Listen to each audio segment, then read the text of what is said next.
গলিত সোডিয়াম ক্লোরাইডের তড়িৎ বিশ্লেষণের জন্য একদিকে অ্যানোড এবং ক্যাথোড হিসাবে রাখা হয়েছে গ্রাফাইটের দণ্ডকে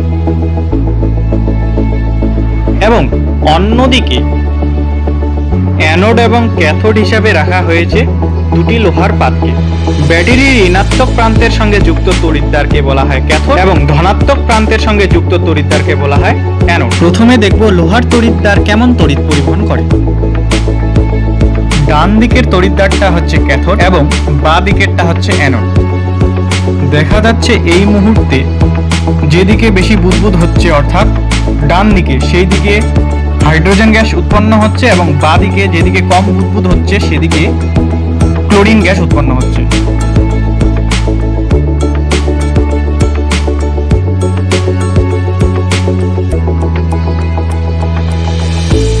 বিক্রিয়াটির শেষ পর্যায়ে দেখা যায় ক্লোরিন গ্যাসের কালার যেহেতু হলুদ এবং তাই এখানে হলুদ সবুজ দেখাচ্ছে এবং হাইড্রোজেন গ্যাস সেটা উপরে উড়ে চলে গেছে এবং অ্যানোডের মধ্যে ক্লোরিন গ্যাস আটকে রয়েছে। যেহেতু জল ছিল তার জন্য সেইটি ক্লোরিন গ্যাস জল ভেদ করে উপরে উঠতে পারেনি, তাই অ্যানোডের মধ্যে ক্লোরিন গ্যাসটি লেগে রয়েছে, প্রলেপ পড়ে গেছে, একটি আস্তরণ পড়ে গিয়েছে। এবং অন্যদিকে একটি ব্যতিক্রম অধাতুর নাম হচ্ছে গ্রাফাইট। তাকে দিয়ে যদি তড়িৎ বিশ্লেষণ করা হয় তখন দেখা যায় এরকম।